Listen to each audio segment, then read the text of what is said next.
Yeah, Kelly will be late.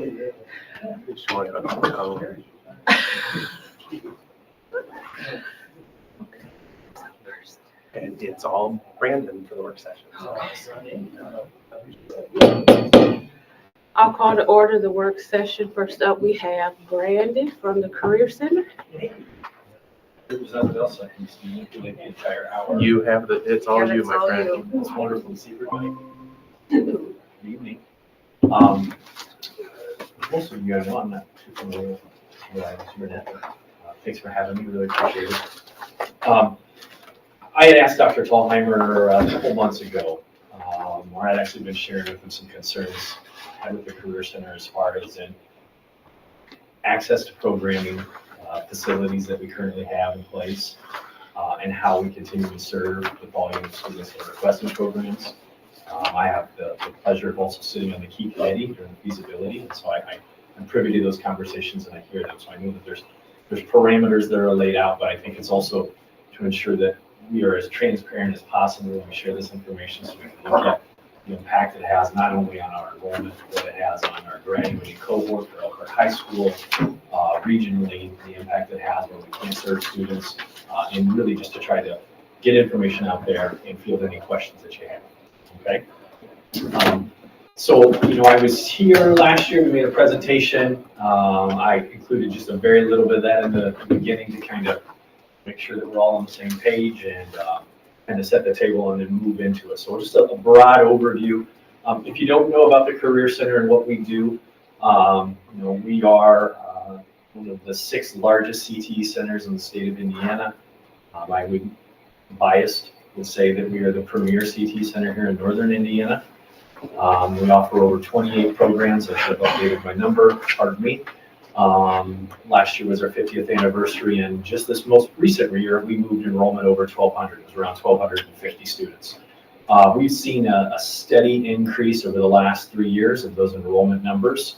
I've been at the Career Center for about 10 years now, and enrollment generally hovered between 950 and about 1,100 students for probably the first 7 years, I would say. We serve school districts all across Elkhart County, as everybody here knows. We get into St. Joe County, Marshall County. We serve Edwardsburg students. A number of private schools and homeschool students also have access to our programming. We have programs across the pathways or clusters that are mentioned up there. And then last year, as many of you are aware, we launched 2 new programs, our precision agriculture and our pre-surgery tech. We are not launching any new programs for next year. Part of that is to ensure that we first take care of the issues at hand with serving students in the current programs that we have, and then trying to ensure that the growth is in place for both of those new programs. One of the things I think is extremely important to get on everybody's radar, and I know that you've heard some of this information from the high school perspective, I really want to ensure that you get that also from the Career Center. Many of you are aware that graduation requirements changed in 2019 here in the state of Indiana, and now we have the 3 boxes that students have to fulfill so they qualify for graduation. Everyone in this room, is that it around? Not Jake, but everybody in this room had to check box 1 when we went through high school. Okay, it was traditionally, let's just get those credits earned, and that was pretty much it, and we moved on down the line.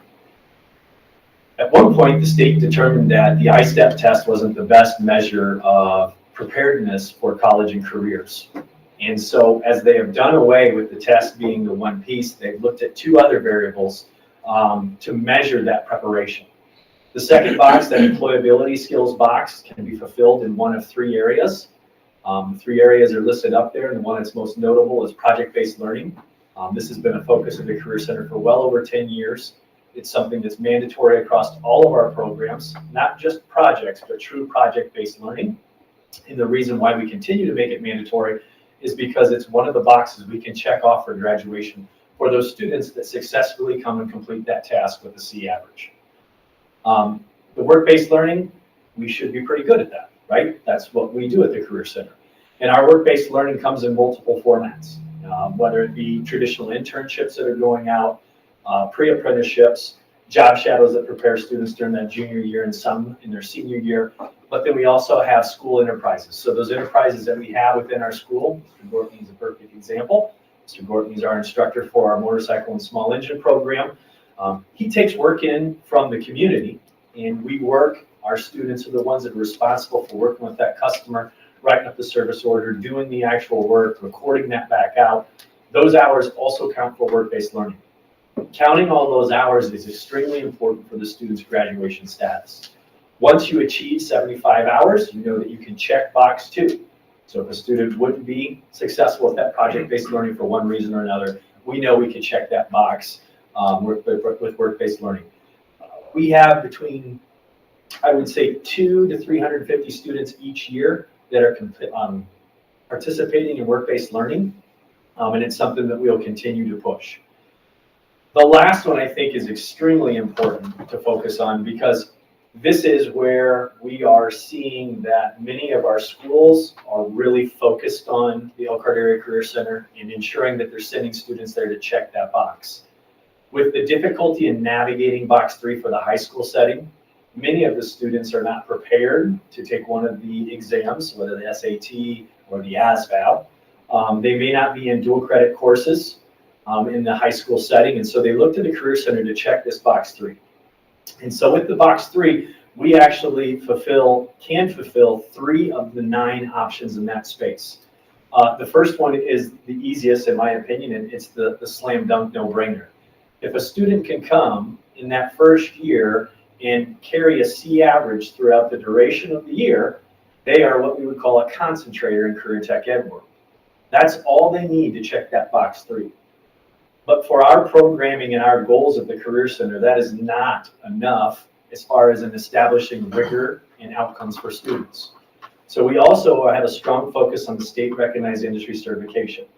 In about 13 of our 28 programs, the state industry certification is in place, and we will continue to push that more and more as the years go by, as we identify appropriate industry certifications that are recognized by the state. One thing I've mentioned to all of you before, and I'll mention again, students do not pay for that industry certification when they're with us. It doesn't matter if that's a $40 certification exam or a $450 certification exam.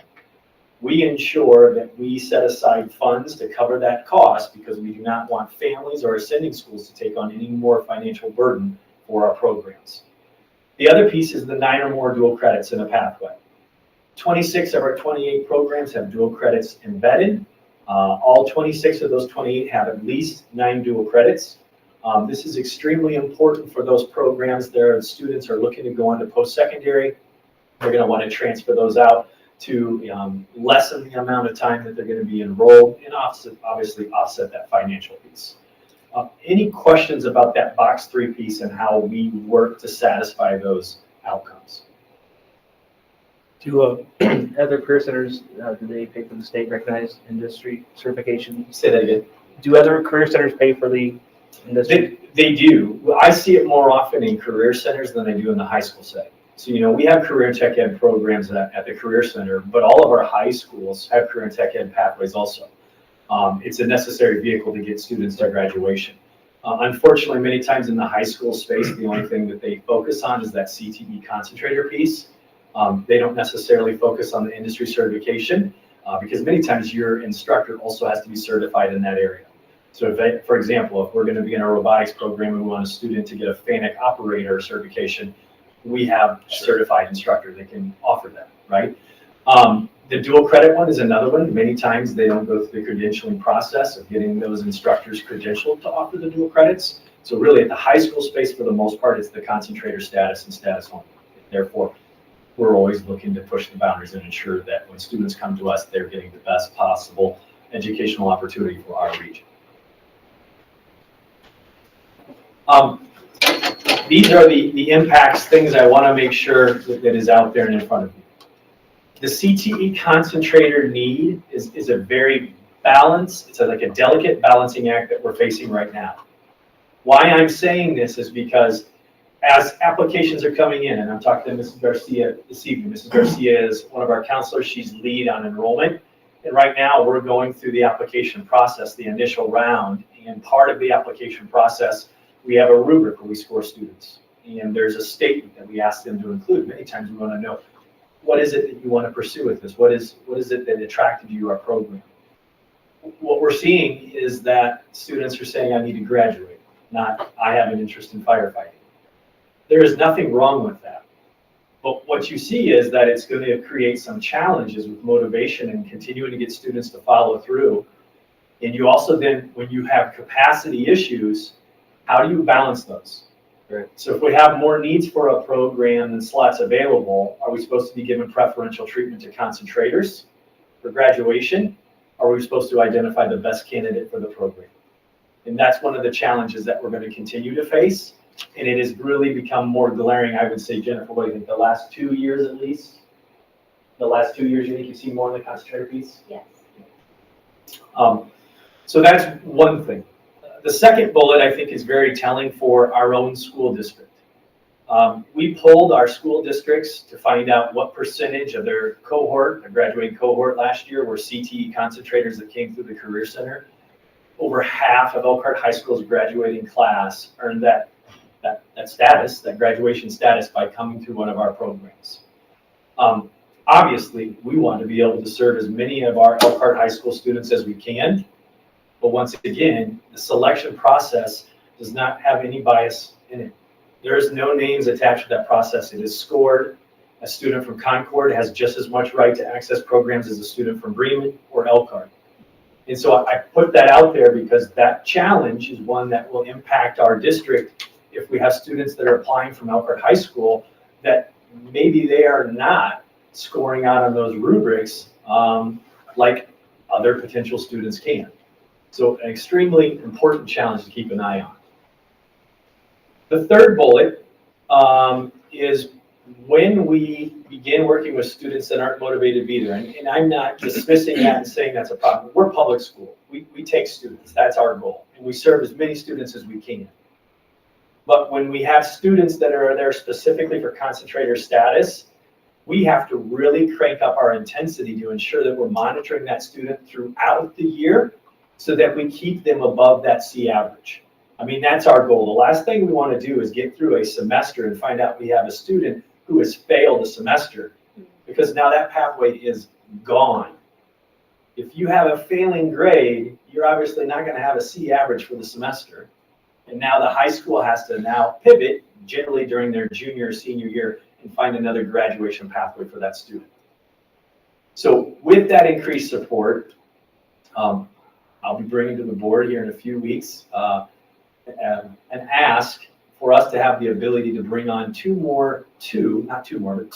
interventionists that will help us identify students and really formulate plans and get more individualized. So as we have programs at our capacity and we may see 3 to 4 students that are really lagging behind that need that additional touch, we need someone that has an interventionist background that can come in and identify the areas where we can support that student, outline and develop a plan to ensure that we can monitor that student.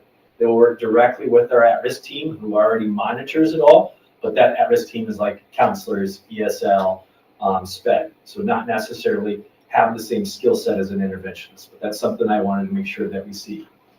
The other piece is that communication with the sending schools. When we have a volume of students that are in place that are reaching or working towards concentrator status, that communication with the sending school is vital. If a school signs a kid up and sends them our direction and then just steps back and said, you have this, we are setting that student up for failure.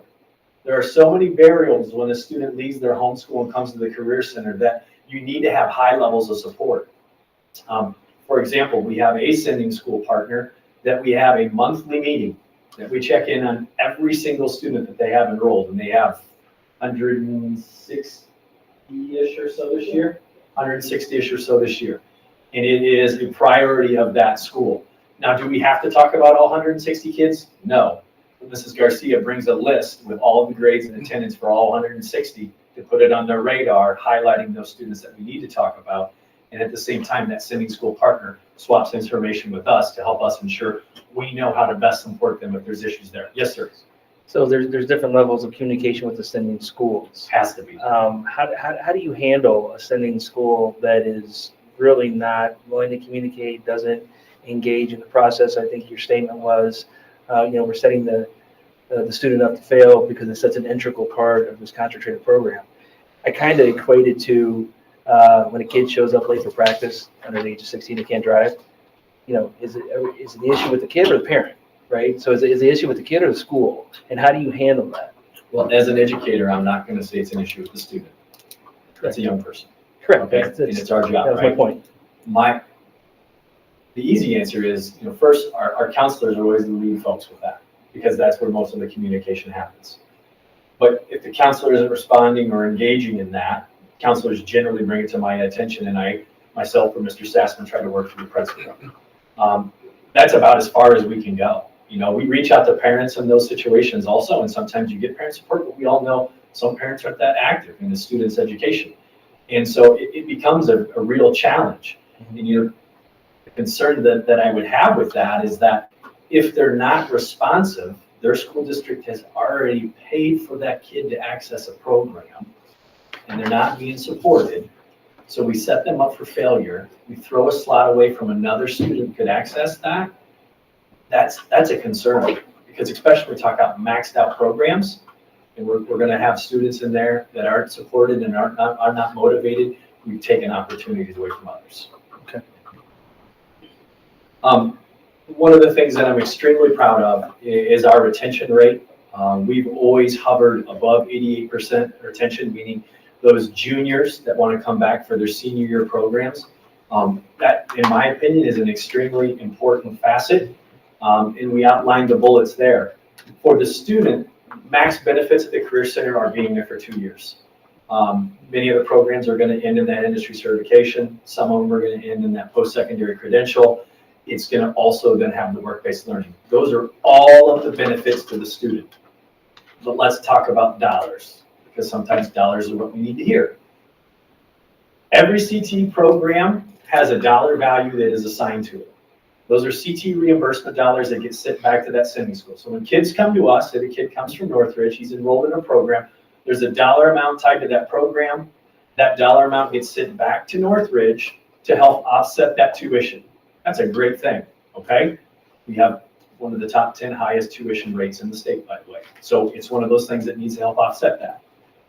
Dollar amounts are tied to demand in the field and pay in the field at 3 different levels. The best thing about that reimbursement dollars is there is a completer reimbursement dollar that is attached to someone that comes back for a second year of the program, and the dollar value increases. So if you have a student that finishes that first year and comes back from a second year, the sending school has a potential to have more CT reimbursement dollars to come back to their general budget to be able to be spent on other whatever they need to do within that corporation. Our values are set at 300, 420, and 680 per credit hour.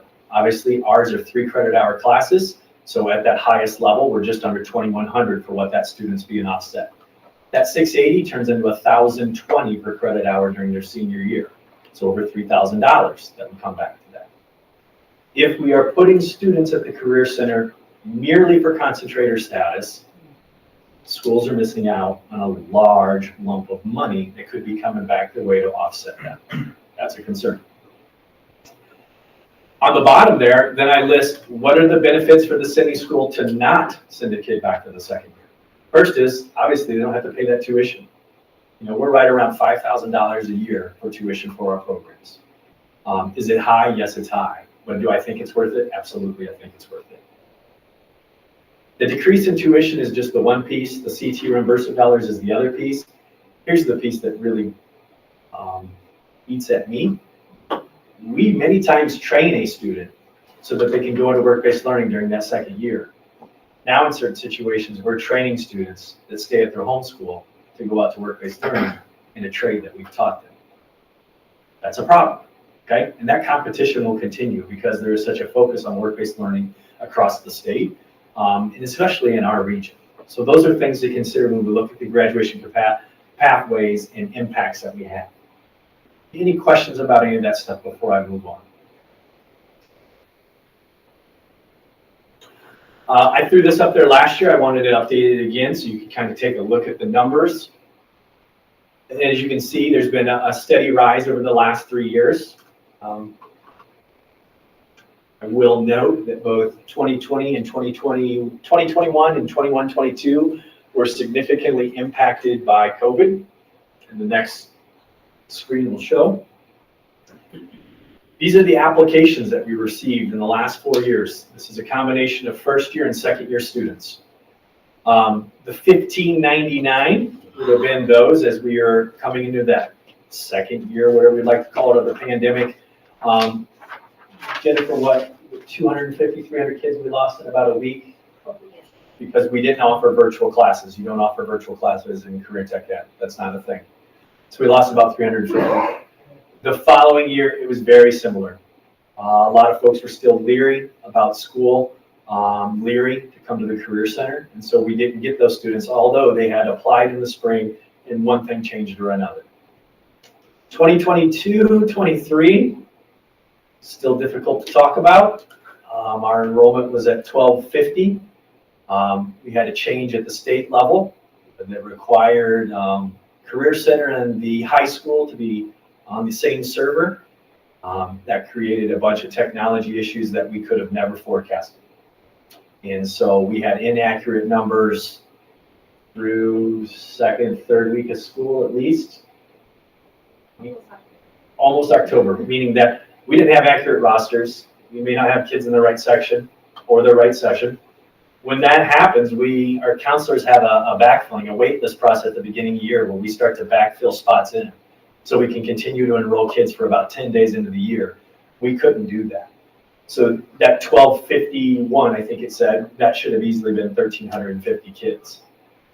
We've worked with tech, and tech has been awesome. And this is not a tech issue. This was an issue that was created by the state that we could have never known that we were going to have to navigate it like that. Some of our other CT districts around the state, I reached out to them when this guidance came. They didn't know anything about it. Guess what? They're feeling it this year. Okay, they were late to the game. So this year we're at 1844 as applications, and this is as of March 17th. Our window does not close. That window will stay open through August. So that number will continue to grow. Wait list. So we establish in most of our programs 24 students per session, so a total of 48 kids between an AM and a PM. Exceptions to the rule would be cosmetology is capped at 22 because of state guidance. New programs, we generally try to cap around 15 so we can get them off the ground. We have 8 programs right now with wait lists beyond 30 students, so meaning we could easily house another AM and PM session of that. Some of our programs, the wait list exceeds 100, and so those are definitely problematic. Within the 8 programs and the current programs, we have some extremely limited lab spaces. Not only lab spaces, but classroom spaces. So Mr. Gorton is a perfect example. If any of you have ever had the opportunity to get into our old automotive annex, Mr. Gorton's shop is over there. If you've ever been in there, it's a little overwhelming. A lot going on there. But if you've ever had a chance to walk into his, we'll call it a classroom. Mr. Gorton, you have an idea? What do you think the size of your classroom is? Probably about Your classroom, as you think, or your lab space? lab space. Lab space. What do you think about that? Classroom's probably 15 by 20. So pretty limited. And trying to put 24 sweaty boys for the most part in that area is something. And Well, if you haven't been out there, there's also a drag racer hanging from the ceiling. You know, it's coming down here soon. it is. Yeah. Come down a little bit. So we talk about those limited classroom and lab needs. And the lab spaces are the ones that are most troubling when we're a career tech ed school and not having an opportunity for the students to really practice those skills that they need to develop. Just kind of a little breakdown of some of the areas that we're really seeing this. All 4 of these programs are on such an upward trajectory that we do not want to limit these. Our sports medicine program is in its 4th year at this point. Easily, we need a second teacher, but more importantly, we need a performance lab. We need a lab for students to be able to get in and practice the things that they're doing. be able to get the diagnostics from it, and that's a struggle. Veterinary careers, another program where we definitely need a second instructor, but not only do we need a second instructor in classroom, if we don't do something to the farm, it will never be an educational learning environment like it should be. The current facilities that we have in place beyond the greenhouse, which is a great addition and very thankful for that, those are not necessarily places that we should be housing animals for long periods of time in the conditions we see here in the winter. Not to mention, it's not ADA compliant. There's no educational setting there as far as an instruction, unless it's nice weather, then we can get out of the picnic tables. But that right there is something that will limit our growth. Our veterinary careers program is one of those that each and every year we have to turn a number of students away. We can easily continue to make that thrive. Additionally, it's a great capstone for our high school kids that are in the ag program. Criminal justice growth is through the wall. We added our third instructor last year, who's sitting in a classroom that's about 800 square feet, maybe. He has no lab access. We have no lab for the programs, any of the three programs. They were in the former space that is now the cafeteria bistro of the Career Center. And you say lab, what do we need for law enforcement? Obviously, all of the tactical stuff and training that goes into it, but a huge component is actually the police car and the following car and all of the different tactics that they have to teach. It's part of our college courses. It's part of our Skills USA state competitions. We only can practice that on sunny days in certain times a year. We used to have that in place. We no longer have it in place. With a program that's growing like that, we're restricted on giving the students the full benefit of the program. Medical assisting is another one that has continued to grow. Have no concern with the classroom and the lab that was built for us and opened in January of 21. It's awesome, but we need more classrooms. We added a third instructor in this area also last year. That instructor is also in a classroom that's about 800 square feet, limited on lab access. So those are 4 programs right there that when I look at programs and how we push programs out, budget-wise, not a lot to that. It's not like trying to recreate a collision repair shop. The equipment is I'm not going to say it's minimal, but that cost is not going to prevent us from being able to move those programs along. And this is just me dreaming. I sit in the feasibility studies. I know that new buildings are not an option. But we had a couple of really nice buildings that we opened here within the last 3 to 4 years. And so, if the ETI second phase was ever a possibility, that would free up 3 very large classrooms in our building that would allow us to continue to serve the needs from our students in health sciences. If we were able to add on to the diesel building, the diesel building is a 4-bay building, and it's an outstanding building, but it was built to add on additional bays as needed. We have a classroom that sits in that we don't currently use because we're not going to send the student to sit in the classroom where they don't have a lab for auto. But if we were able to add on those 2 additional bays, we could move our auto service teacher out of the old auto building, rehab that building so that we could turn that into a criminal justice wing, utilizing those bays so that we could practice all of the skills. If we could move criminal justice out of our main building, that allows us to move sports medicine to the first floor. Believe it or not, they don't want the performance lab on the second floor over the daycare. To move that down to the first floor, that would accommodate a performance lab and a second classroom. Other things that I've talked about, Elkhart has a beautiful Ivy Tech campus that sits empty most of the day. We have students that come from Northridge, Goshen, Concord, that may be an easier drive. Because we are a CTE region, we are not bound by Elkhart High School borders, okay? We are Region 8. We can operate programming anywhere within Region 8. And so we've had conversations, I've walked that building, I've looked at those. Yes, there are a lot of issues that we would need to work through logistically, but it's something that we have to explore if we're going to continue to serve the volume of students who want to access programs. The last one, this is a little crazy. Mr. Gordy, don't say too much to any of your colleagues about this one, but what if we offered a second PM session, something that ran from 4 to 7:30, Monday through Thursday, with an e-learning or virtual assignment on Friday? That way, in the 4 days, the students would equal or eclipse the hours that they would get through normal instruction. For some of our students, this may be a much easier piece for them to manage, is having the school at night. For our kids that stick with us for 2 years and they're going to go into work-based learning, you know, part of our students that don't go to work-based learning is they don't want to leave their current job. So if you're assigning program and you have an opportunity for that work-based learning to happen during the hours they would traditionally work, not too bad. The other piece on my end is that it's very difficult to find instructors in what we do. And it might be able to transition someone in on a part-time basis without all of the regular day-to-day activities that happen in a school, because that's one of the overwhelming factors when we bring people on board, is them understanding all of the other things that go into it outside of the classroom. So those are a few of the things that we've discussed. And as Mrs. Garcia and Mrs. Leister continue to work through student placements here over the next couple of weeks, and we have a more solid number about those students that are candidates to be at the Career Center, we're going to have to really get serious about those. We do not have a single classroom in our building that is available, nothing. And so if we are going to serve the volume of students, once again, we've got to look outside the box.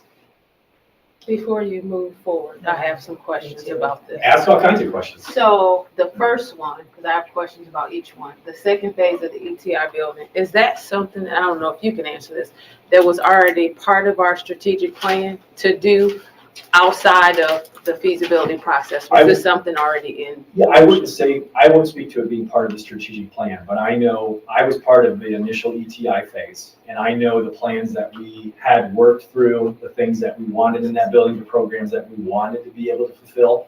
We got about half the way. And so the conversation amongst many of us was, we really need that second phase of the ETI building to happen. And so I can't speak to the strategic plan, but I know those that were Who else involved. in here can answer that question for me? Anybody? I don't Kevin, see- is there money still? Is there still money that we have Dr. allocated? Farmer, do you know? And if you have something to say, please come up to the microphone. Sorry. So the first question is, was this something already kind of built into our So the- 10-year plan? The strategic plan, the 5-year plan that led to the one high school did not include that because the law was different at the time.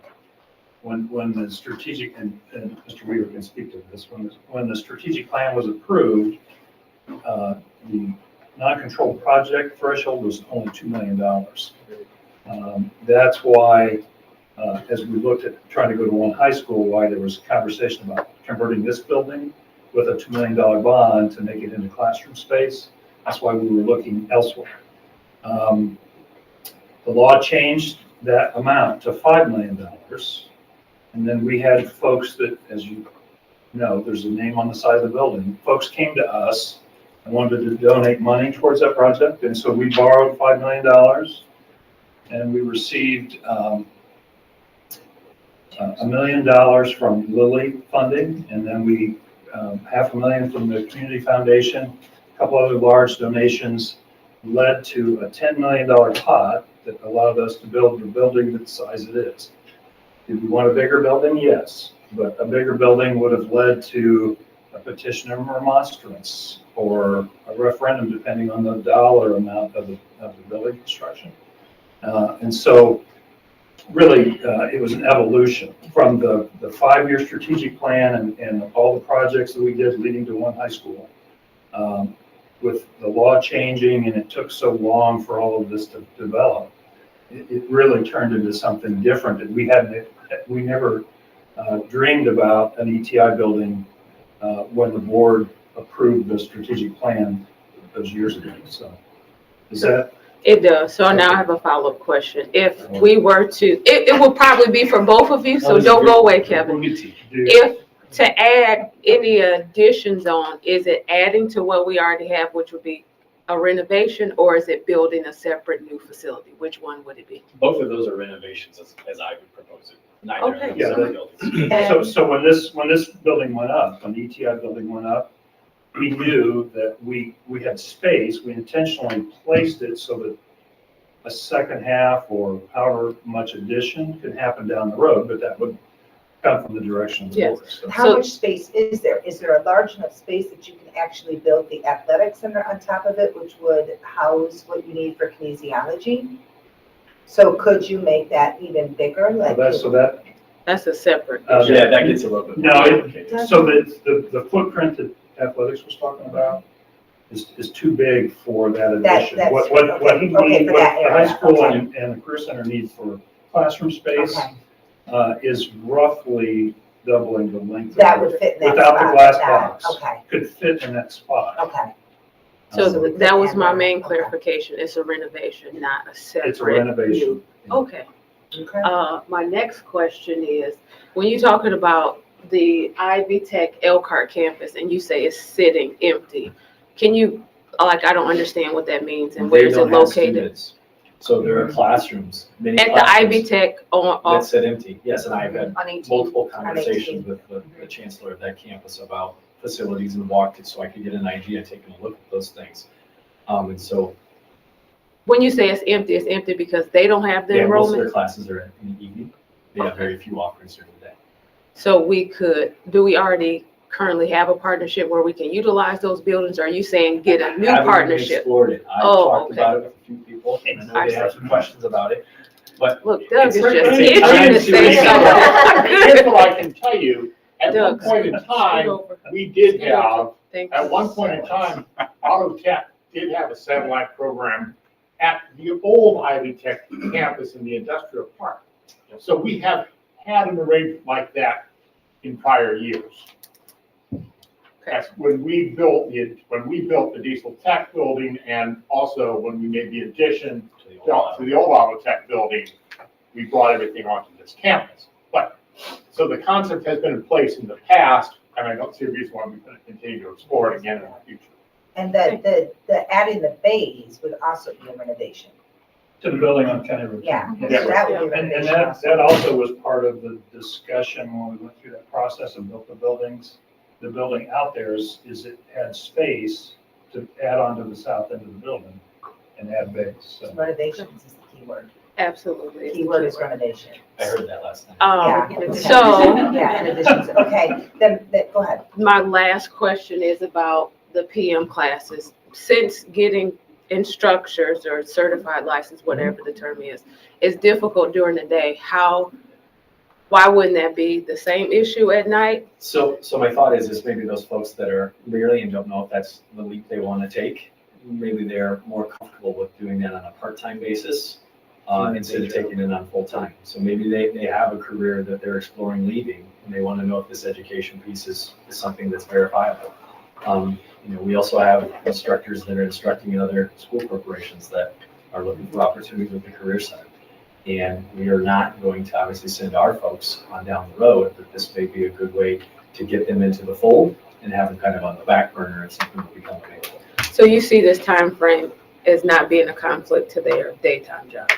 No, the Okay. first thing that I would do in these pathways is I would have conversations with our current daytime instructors to find out if this is something that they would want to pursue first before we would ever explore bringing anybody else on board. And I would see this as an opportunity to pull back some of the students from the other schools that are in the same district, which can be a win-win. So that's my last question. Well, and I think transportation is the biggest barrier. All students would have to provide, families have to provide their own transportation. But I think it would be one of those things that it would be a lot of legwork for Mrs. Garcia and Mrs. Leister as we look at Well, those students. Jen loves lead work. If it's for the students, I Yes, I she am not does, going to yeah. debate that. Well, we did that, like when I went to school, Mhm. I went in the evening on Tuesday and Wednesday. So I went from 12 Yeah. to 4. Neither of those two options at the bottom are foreign. They've Yeah, happened I in mean, Elkhart And before. I was really surprised when I met with the girls. I was like, well, what night do you guys work? And they're like, we don't stay after. And that blew my mind because they're so limited to what they can get skill set wise in cosmetology. I mean, they're not getting different colors and cuts and different things because the people from after work aren't coming. Right. So that was, yeah, Thank you for bringing up another great point, Kelly. yeah. Think of the clientele that we could attract to the salon Yeah. during the evening hours, people have more availability. She's on my team. I am. Well, that's no shocker. The old Ivy Tech campus and stuff like that, what is going on with that facility now? Do you have any idea? I do not have any idea. I know the current campus and its location and the facilities that they have. There's Yeah, options. that's a very nice place. Yeah, there's options. I don't know whether the old one is useful anymore. The No, other it was question is, bad. Like it was, well, I shouldn't say bad, but it wasn't the best. yeah, I know. Yeah, That's the As reason why they far got as rid of it. updates and Took it. things, yeah, it wasn't the How, best. how about, is there any space at the Ethos Center? Do you do any of our programming? You know what, I'm not certain with that. My assumption with the Ethos Center would be this. JA's there. And Yeah. with Ivy Tech, I didn't think there'd be a cost. We already have some great agreements. We host their diesel program at our facility in the evening. As we continue to move their pre-surgery tech, the intention is to host their surgery tech program for adults there also. How about the old Miles corporate office up there on, Actually, let's use Ivy Tech. Yeah. Let's use the heck out of Ivy Tech. if we well, got it. but Ivy Tech is like so far away, isn't it? But it's, So it's convenient to a lot of convenient other. to- Yeah, Yeah. it's a lot closer. yeah, it's a lot closer. You gotta Depends go- for school districts. Depends where you're at, yeah. Because of the side, you're only Yeah. thinking of your side of town. We're thinking of. Yeah. Once again, Where's Goshen? Region 8. Region 8's our scope. Anything else on this? Thank For you. your Ivy Tech, is there going to be any renovations that are required, or are we just going to utilize it just simply as We classroom? would utilize it exactly as it's. Okay. Yeah. Once again, it's a map. So like one of the things that we've seen there, our welding program bursts at the seam every single year. We have so many more students right now. I think when I looked, I have it in front of me, I want to say the volume of applications, we have 115 applications for 48 slots. Ivy Tech has a welding lab. It's not the greatest welding lab in the world, but it would serve students. We can't run that during the evening because we run adult ed evening classes in the ETI center 4 days a week. So that would be a consideration to kind of look at that. And with that one, I really say, if that was a possibility, recruiting people into our advanced manufacturing courses is extremely hard because obviously those people in the industry can make a lot of money. Mhm. And so this may be a good opportunity. I have one more question. You ask all the questions. Yeah, 15 more minutes, guys. This is great. Let's just say best case scenario, some of the non-career center stuff that's at the career center, if we were able to move those out and you can reclaim those classrooms, how much of this would you still need if you had that space back? That's one that we really have to dig into. Oh. But the one thing is, first you gotta look at the configuration now of those spaces. Oh, yeah. Because all have turned into traditional classrooms. Not that traditional classrooms cannot be used, but many of our sets, like, Mr. Gordon, perfect example. He has a peanut shell for a classroom, and then he has an 1,100 foot square, 11 square, you know what I'm trying to say? Yeah. 1,100 square feet. He's acquired more space in the lab, but the problem is that classroom and looking at the two labs, there is no line of sight. Yeah. So in the line of work that his students are performing, optimally, he needs a classroom that is larger and better situated in between those two lab spaces to really be able to do his job. For some of our programs like sports medicine, absolutely, we could use those spaces, okay? We're not gonna use them all, but we would use at least 3 of them. But once again, it kind of comes down to how that supervision piece works. And I think those things can all be figured out, you know, if that was an option that was available to the school. I'm just trying to throw out the things that do not impact any of the other programming that's going on in Elkhart Community Schools and to look out what potentially could be there. Specifically, when we talk about the first 2, and I know those are the ones that have dollar amounts tied to them, those are new buildings. Both of those buildings were created in such a manner to add on. And so to me, it just is one of those things to just kind of talk through. Anything else on this one? So I'm out of questions. Oh, you know what? I told you, we still got plenty of time. And so these are the things that I continue to throw out there and just keep on radar. You know, the space concern is priority number 1. How do we serve the volume of students that we want to serve? How do we do it well? The tuition and family cost is always something we want to look at. Like I mentioned earlier, we're in the top 10 most expensive career and tech ed centers in the state of Indiana. Part of that has to do, and Kevin can break all this down, he's educated me well, but a lot of it has to do the volume of our staff, the facilities that we're in. You know, that's a big piece of that tuition, and it's understandable. We have some really great facilities. The family portion is one of those things that we really fight hard. There are some program costs that students take on, but like I said, they're not going to pay for any of those industry certifications. We don't want families to pick up any. Increased support, like I talked about, those 2 positions will be vital for us if we can have interventionists in place that are trained and skilled in that area to help once we identify students who are struggling to put plans into place and really keep a thumb on those students to ensure we get them to that necessary C average. And we're continuing to work to ensure that we can serve a diverse population. You know, our area is becoming more and more diverse each and every year. How do we continue to reach and communicate with those families? You know, this is the first year that our course description guide comes in both Spanish and English. If you've been in the main building, all of our signage has been translated in Spanish also.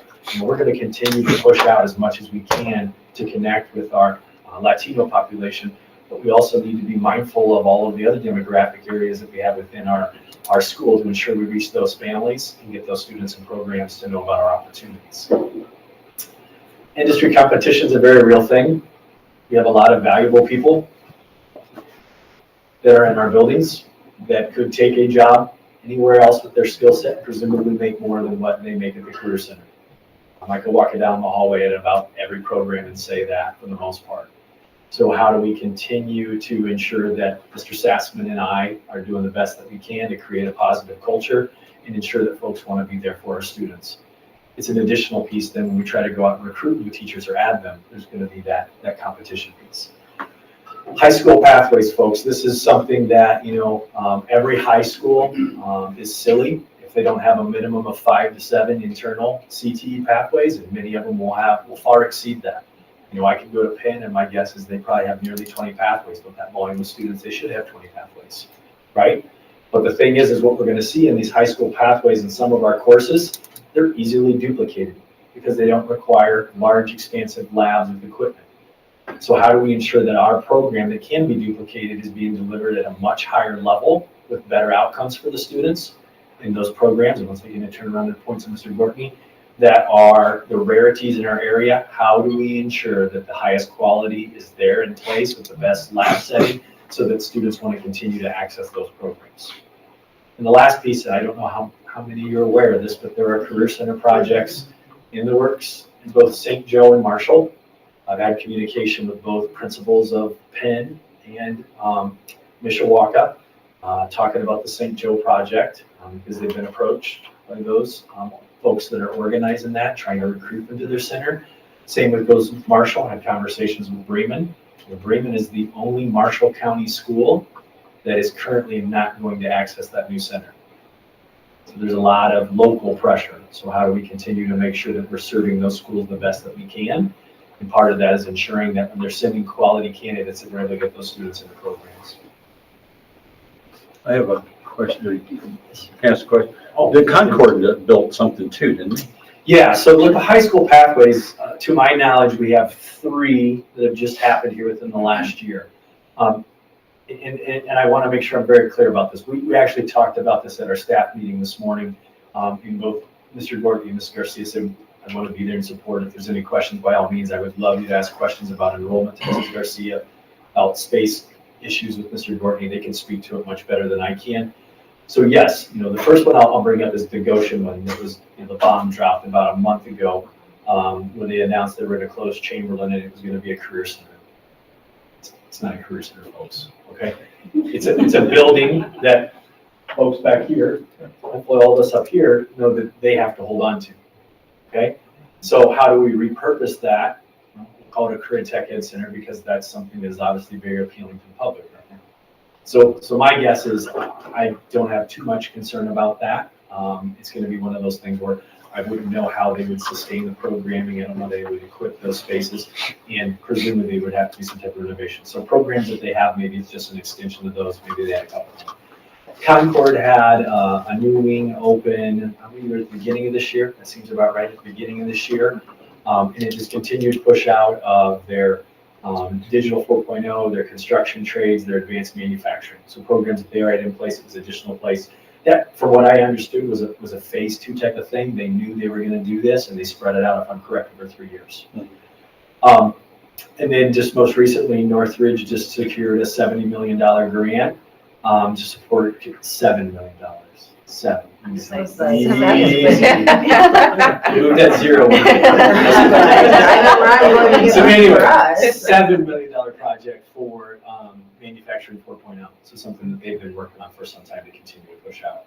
So those are the three that have really made some waves here recently. Others, they're having the same conversations. I mean, I can guarantee it, they're having the same conversations. And as I said to staff this morning, we should never view that as competition. That's a necessity of students. But what it does do in certain situations is it dilutes the quality of training that happens across our region when it's not done properly. And so why wouldn't we want to bring those students to the Career Center where we feel much stronger about the level of rigor and outcomes that we provide? That's important to us. I think that's it. Oh, you One got 8 more more minutes. I got a There we question. go. What, can you talk a little bit more about what the scholarships could look like or what options you're exploring for Sponsorship. sponsorships for the two low income? Yeah, so sponsorships are something that we introduced last year, I don't know if you recall, and that was something where we reached out to industry partners, our business partners, to try to generate funds that would be specifically for our students. Many times right now, they're extension activities. So for example, it's great to have Mr. Gordon here because I can turn to him again. Mr. Gordon has students that participate in 3 different competitions that are based through student organizations. When those students do well, we want them to go on to a regional or a state or a national competition and compete because there's scholarship dollars on the other side. That can get very expensive to be able to do that. So to have sponsorship dollars in place that we can access to help ensure that he is keeping that cost for the families to a minimum, that's important. If we can continue to grow our sponsorship piece, we would love to see, is there a way to look at that tuition for students that can't get in? And when I say that, right now we have 3 students that their school board caps the number of students they'll send because of dollars, right? But they probably have other qualified candidates that if we had access to funds, could we get those students on campus so they could have the experience?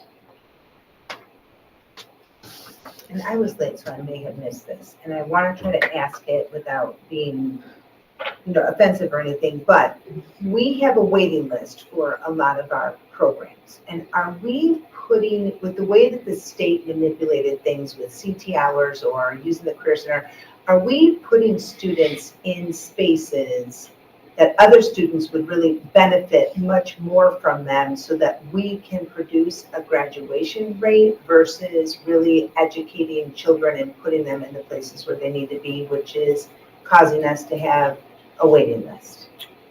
So we did talk a little bit about that, and that's the delicate juggling act that we're gonna have to face, is But focus. this is for vocation and for kids that really want trades and want a future. And I know we have to educate everybody, but aren't we hurting some of our children that our trades, like I'm not saying you, Do but you I'm really just, want me to answer this question?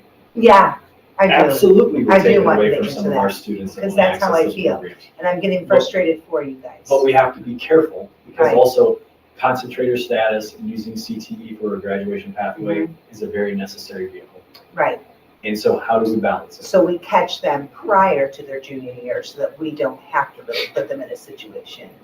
Is that? Identification early Yeah, is identification huge. is huge And I wouldn't even because say junior year, you I start would say identifying these students in 8th grade. Yeah, 7th or 8th grade, when they have to start their pathways. Because it really breaks my heart to think that we have kids on a waiting list that would benefit from this and this is their future and they already know it. Right. But they're not able to perform where they need to be because we're not identifying children earlier and we're using this as almost a nuclear wasteland. And I think that's disrespectful to you in this program. That's just my opinion. I appreciate your opinion. Yeah. I think what we see, because Jennifer and I just had this conversation before I came up, we have a high volume of applications from the school corporation, like inordinately high. And when we review the rubric for these students, a number of these students will not qualify. Right. Not even close. Like we're talking 6 to 7 credits Right. through their sophomore year. Why would you set a student up for a half-day program Right. off campus, investing that much in that student? Right. So if the school is looking at the Career Center to be their pathway, Now they're gonna pivot. So if we haven't identified that student earlier, and let's say that student's gonna be a senior next year. Right, Now what do we do, right. right? And that's very troubling. Well, and not here. I mean, that would be what School Without Walls is designed for, not, something like this that would be a trades opportunity for a student, I hate to think that there's students like me out there that benefited from this more than anything, that lose that opportunity. So I just thought I would. I would pass agree that. there's other vehicles. Mhm. Yeah. We got 4 minutes. Do you cross paths with the Air Force Junior ROTC programming? Not so much. Yeah, They kind of do their own thing.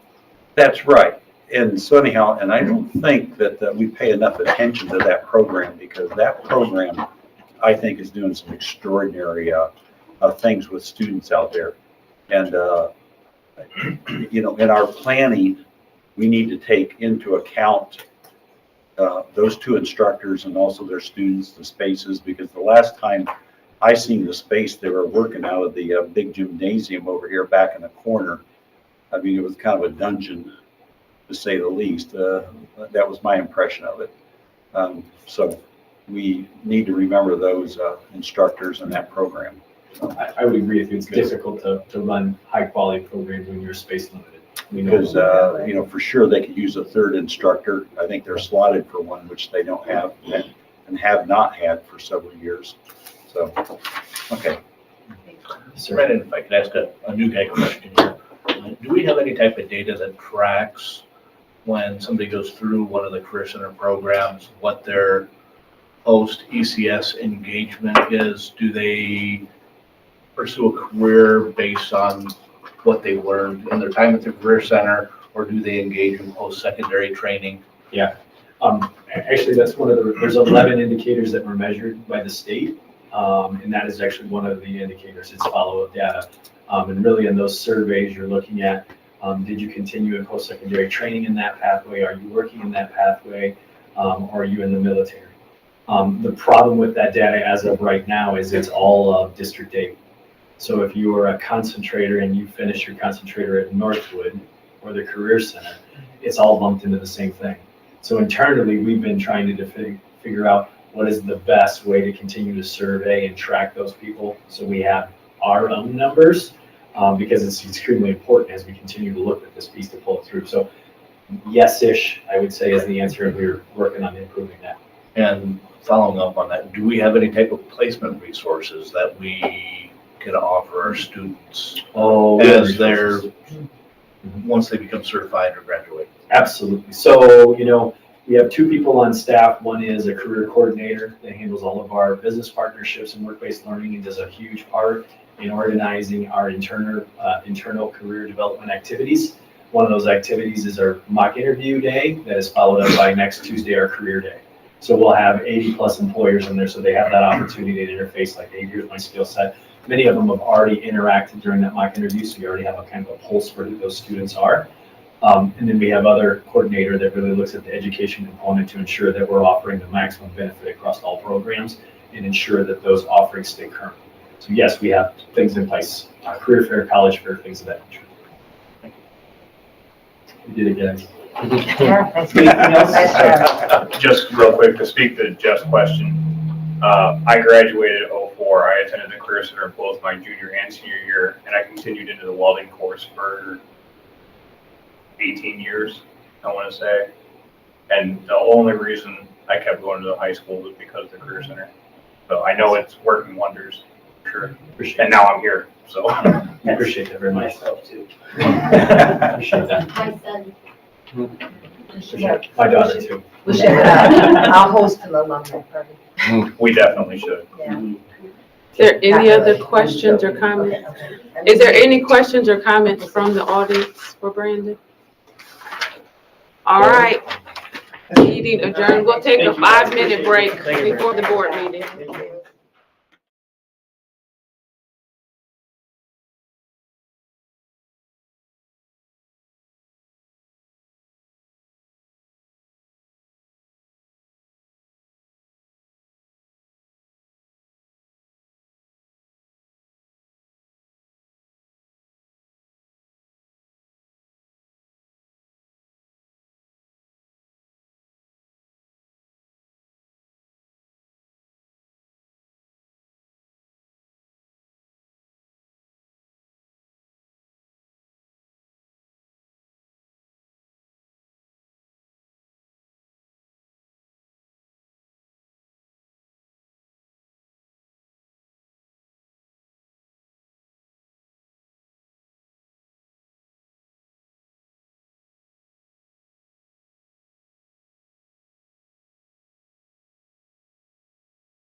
Oh, sorry. I am calling to order the board meeting. If you could stand for the Pledge of Allegiance. I pledge allegiance to the flag of the United States of America and to the republic for which it stands, one nation, under God, indivisible, with liberty and justice for all. Bless you.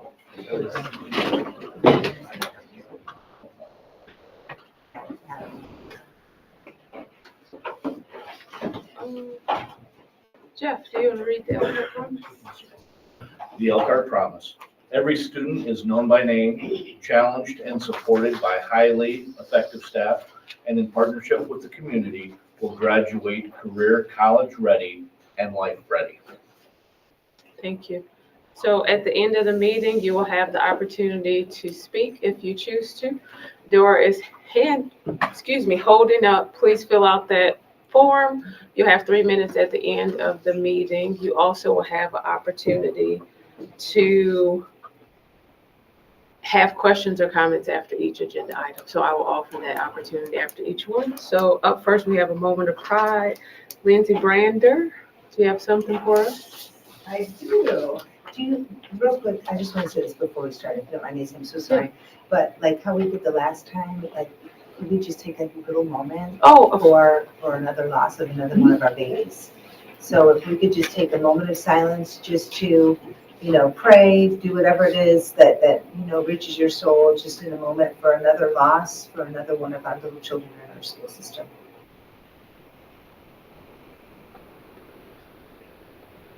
And if we can keep the siblings who will be returning at some point in your thoughts and prayers also. Okay. Thank you, Kelly. Okay, so I'm just introducing our Moment of Pride speakers this evening. I'm here to talk about our Hope and Resiliency groups. We have Erin Ball, co-founder of Rio's Rainbow, and Shelley Poindexter from Oaklawn, who is the team leader of the Elkhart Child and Adolescent Skills Groups.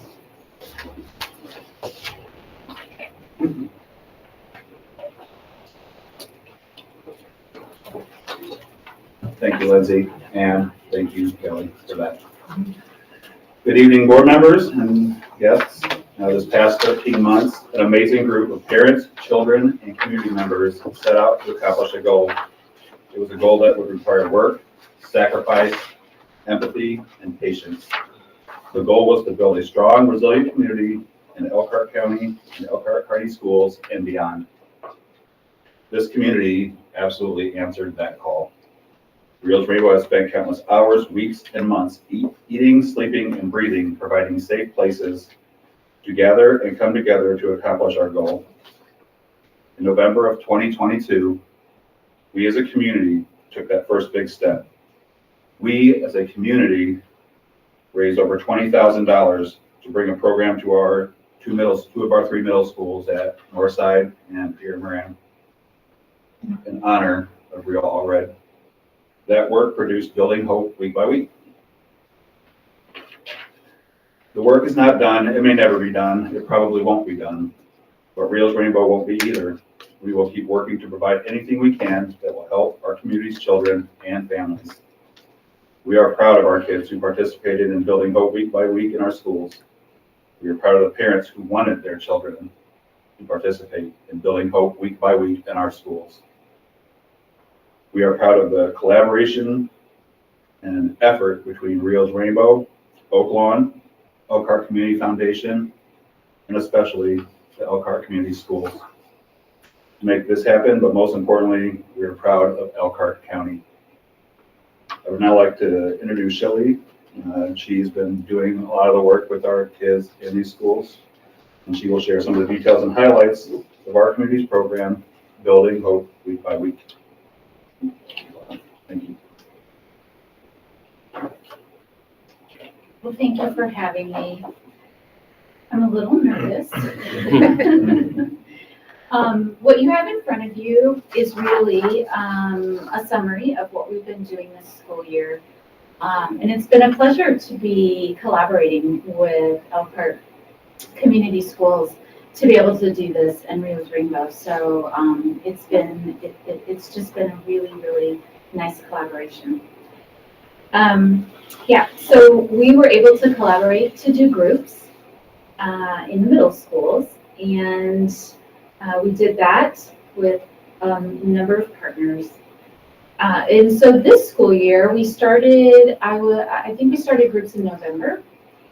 And with the help of social workers and parents who were willing to say, yes, we'd like our students there, we've been able to provide 6 groups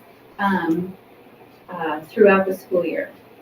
And so we've had 2 rounds of 8-week groups at Pure Moran, and we've had 4 rounds of groups at Northside.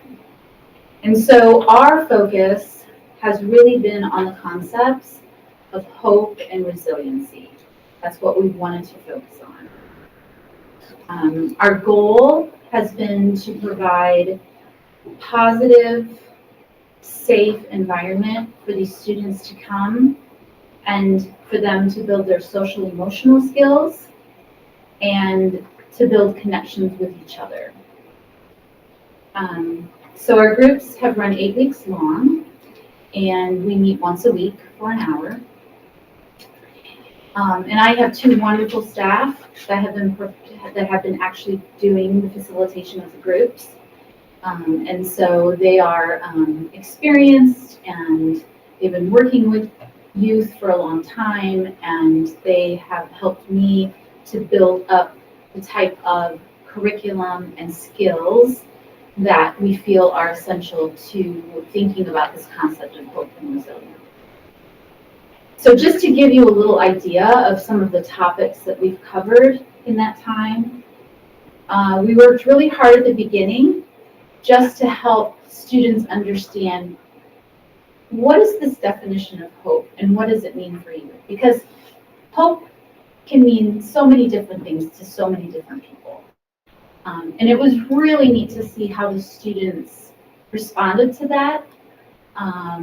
Some, had something in mind right away. Others struggled with it.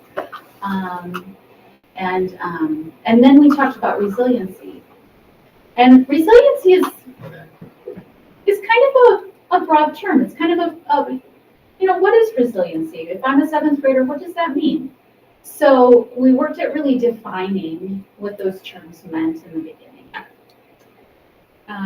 The things that we worked on week to week were thinking about how do I build positive relationships and nurturing support systems.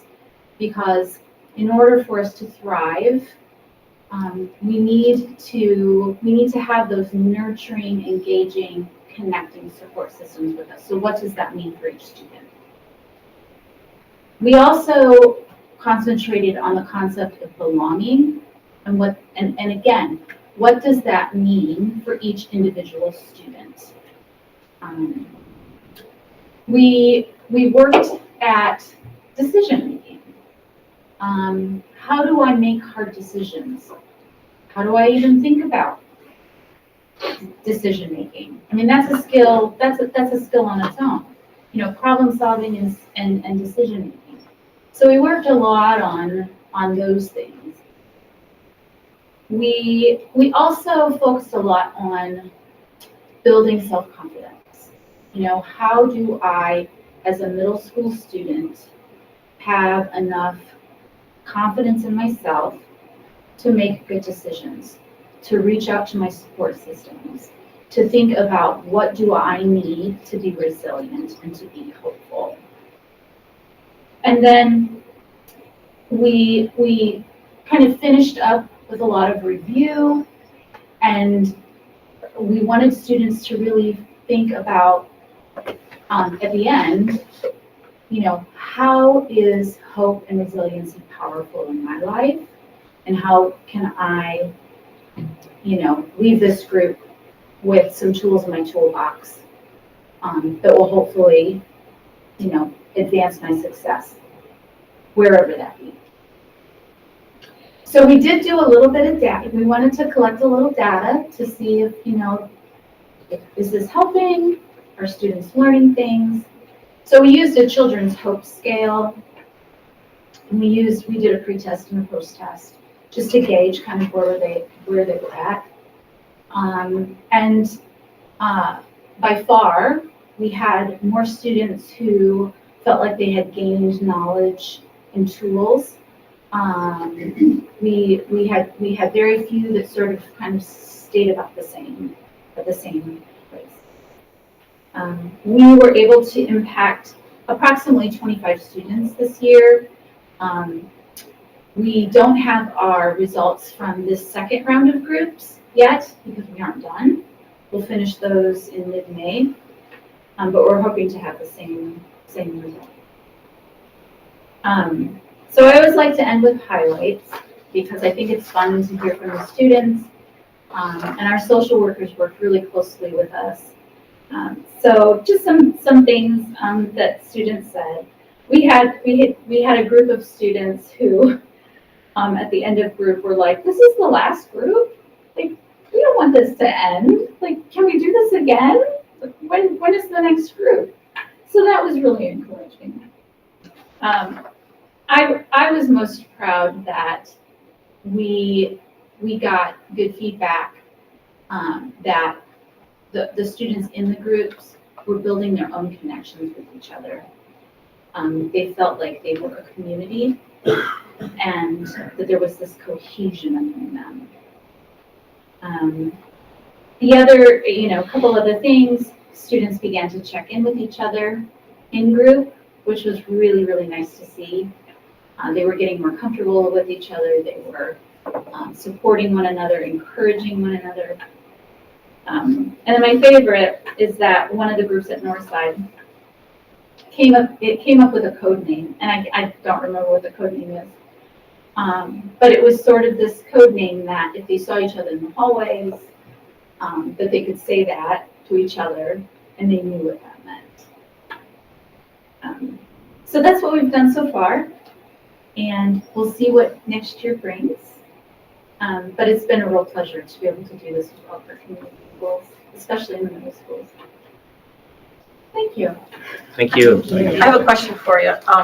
So this is like phase one for these kids. Is there anything to do for the kids that have been through this program to check back in with them maybe next year, or have them continue on maybe in a phase two type thing, just to kind of keep it going and keep, broadening their abilities and their skills and how to make those connections and kind of a check-in type thing? Is that part of the program, or is that something that you're looking to that level, or is this just kind of they go through the program for, 8 weeks and then the next group comes in and there's really no follow-up? I love that idea, actually. The idea kind of was to use Building Hope week by week to kind of feed sources of strength farther on down the line, to try to not necessarily start and end a program, and maybe with the possibility of continuing programs, working with Lindsay to where it doesn't have to be just Reels Rainbow or ECS putting these programs together. We can do it together and build a group of children, a large group of children. They're all helping each other in different, as things change and as they go into high school, it might be a little bit different from what they were in elementary school or middle school, but even the elementary schools are not off the radar for us. Like we want what we're getting out of this now just on a bigger scale and have it be sustainable for a long period of time. So during that 7-week period, they actually get verbiage and different things. Like, I love the fact that they're face to face. So it's not like a phone or, texting or a Snapchat. They're actually face to face. So they're connecting and that human element again, which I think a lot of times that's where we're losing them, is they've lost that ability to have that human element of communication. Then you give them a spark, and that spark grows into another holy moment, another holy moment, another. So really after the 7 weeks, if these kids have really connected and got it, then they have something in them that lets them go. And those 14 kids touch one more child, that's 28, then that 28 helps another 14, then that grows from there. And that's kind of what the idea is in this group, correct? Is that you're building a little I don't want to say army, but a little, army of hope and resilience. I don't want to say it like that, but like they're almost Yeah. like, it's kind of like they send the spark to the next person. So you've given them tools that they can see something maybe in another person's eyes, and they've got the right words to communicate with somebody else with, right? Is that Yeah, like kind of- anything new, you don't know what it's going to be, and you don't, Right. and it's hard for even the kids to take that first step and say, I do want to do this. But even more importantly, have the parents buy in to want them to want to do this. Right, But that part's important because Right. for every one or two or three or four, go, you should really try this, or even maybe we set up to where they can do it again together. right. Or they're sitting at a lunch table and they Yeah. pick up on a word that they're like, hey, I went into this, you should check it out. I mean, Yeah. that's like the hope. If there's a phase 2, then you're hoping that you've got these at the end of the 7 weeks, that they have that trigger to help the next person, and then it grows from there.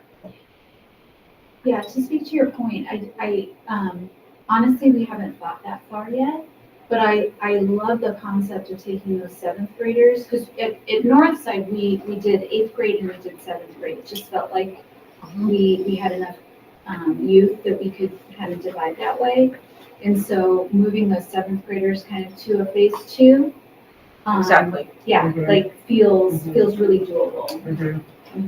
Well, I think too, especially when you're dealing with kind of that age group, it's almost like you've got your 7th graders that are the newbies and the 8th graders are the big shots in the building. And so you've kind of taken them to the next level so that they kind of become your, your helpers and the mentors of some of the other ones, and can help lift, and maybe taking them to, expand theirs a little bit, and then maybe go into the high school, and that's kind of a different beast with different other challenges and things that kids go through, and so maybe at that level, you're focusing on another level of things that just kind of expands as you go through the different age levels, and to follow back through with those kids to see, how are they doing? Do some need more support than others still yet? Does your, have the ability to connect these kids once they go through the program? How many weeks is the program? It's 8 weeks. 8 weeks, okay. And to be able to connect them with, other organizations like 5 Star, does a lot with kids. I don't know if it's that particular age group or not, but, church youth groups, 4-H, and also I know for a fact, if you haven't seen it yet, you should, the Air Force Junior ROTC program, because those kids can come in as freshmen, and that is, the kids can make some great connections with that group right there. I find that to be a very cohesive group of people, and those 2 instructors out there are phenomenal. So I would offer that, if you talk to Major Dorman and Senior Sergeant Master Rutledge, would be a great contacts for you to see if they could look at and help you out. So. Yes, absolutely. And I think even with the groups we've had this year, we've, and the social workers have been a tremendous support for us as we've been doing this, collaboratively. And so, identifying those students, like, okay, you know what, they talked about this being a strength, this being a talent of theirs. And so then so then linking them to those other supports, because we do want to have, it is, very much nurturing and supportive relationships and supports are part of our curriculum. Mm-hmm. Thank you. Yeah. Shelley, I just want to say thank you for the efforts of you and your staff in bringing this to our kids here. Aaron, it's tremendous that, a $20,000 donation stipend, however we phrase this, this is something that we didn't see on our regular board minutes as a donation in the same kind that we would have with the drama club or the auto shop. Because the way it happened, it kind of fell under the radar, and it's amazing that Rio's Rainbow organization was able to facilitate that. And Lindsay, thank you for being that liaison to make this happen. Are there any plans to bring this to other age groups other than just the middle schoolers? You know, of course, we had the tragedy that we had the moment of silence for here just a little while ago. And that's one that will impact not only our middle schoolers, but also our elementary students as well as our high school students. And is there any plans to expand this program over a wider range of ages for our kids? For us, there is.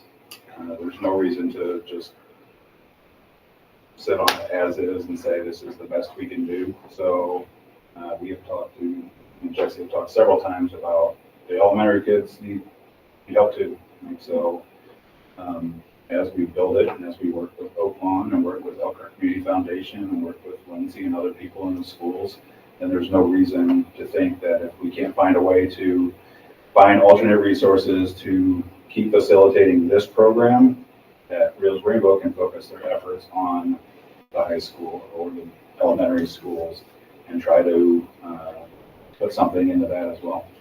Lindsay, do you want to speak to that? I saw you get up and move. I didn't know if you Oh, had something no, to it say. was just as far as Can you expansion goes. Oh, sure. Sorry. You know, in conversations with Aaron and the teams, how can we reallocate resources to keep this program in place and look for other ways to expand it? This really was a pilot that Aaron brought to us and said, hey, I really think this would be an excellent idea for us to partner with Oak Lawn.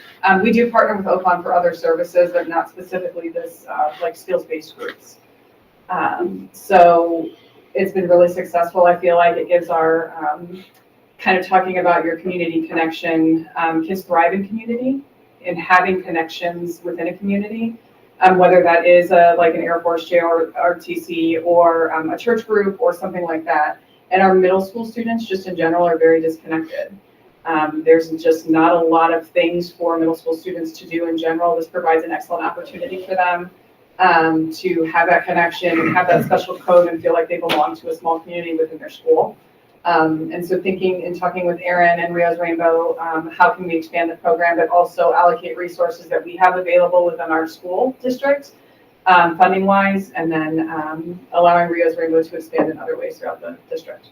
I don't know if that answered the question, but. It did, thank you. Yeah.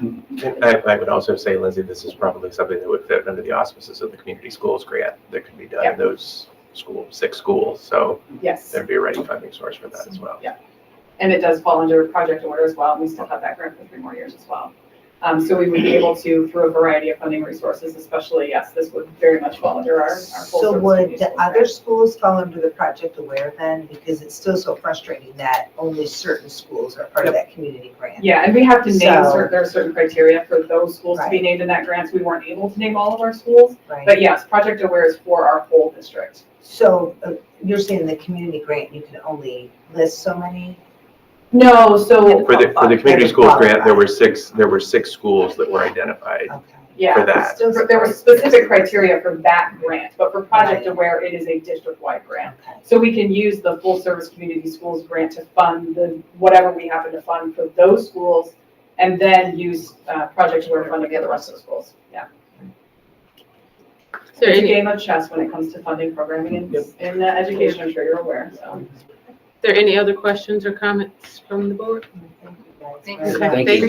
Very valuable. You did a great job too. You should, don't worry about being nervous. No, yeah, phenomenal. The next agenda item are the consent items. Is there a motion to approve? Is So moved. Second. there any discussion? Let's see, we received, one second, let's see, one second, am I there? Okay. A 1998 Ford F-150 that'll be used in the automotive cluster from John and Julia. And then $600 from Jeff and Julie Gaff for the boys track and field team. And that's it this week. Those are wonderful. Is there any other discussion? All in favor? Opposed? Next on the agenda is the feasibility study update. So just to let people know that the feasibility study key committee has reconvened this week after spring break and met last night. We'll meet again tomorrow night, and then we'll meet 2 nights next week, and looking at conditions of buildings, buildings that still might have debt on them yet, and again, looking at the capacity numbers to see which buildings might be best fit for some options regarding grade configurations. And so those are conversations, difficult conversations that the people were learning and thinking through last night. And so that work will continue through April here to kind of land at some recommendations that would come to the board. And don't forget, if you want to look at the information, we do have a button on our website that you can review all of the reports and synopsis of each meeting. Is there any other questions or comments from the audience? Any comments from the board? All right. Next on the agenda, Mr. Doug Thorne, our favorite. And make Kevin feel bad for comments like that. We can have more than one favorite. It's like my kids, got multiple favorites. That's right. Same thing with the dog. Depends on what we need from you, who is the favorite. Thank you. This evening, I want to talk briefly about revisions to the bus helpers wage schedule, which is board policy 3422.04S. We've recently concluded meetings with representatives of the bus helpers employee group for the purpose of discussing a change to the attendance incentive program for bus helpers.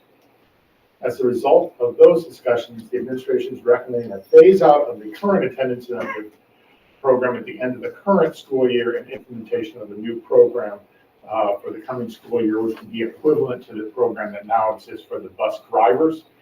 Because of the time frame of bringing this and meeting with the bus helpers, we weren't able to implement exactly as we do with the bus drivers. So basically what we're doing is cutting in half what would normally be an incentive that's paid in January for the helpers, pay that first half for people who meet the criteria of the incentive program at the end of this school year, and then beginning with the next school year, bring them in line with the incentive program that is in place for the drivers, which will actually result in a much better attendance incentive for them this year and in the coming years moving forward. And we are seeking your approval of that change to their compensation plan, and also some language that will clarify questions related to the calculation of overtime for bus helpers. Is there a motion to approve? And we are asking for waiver second reading as well. Motion. Second. Is there any discussion from the board? And everybody was happy with this? They were very happy with this.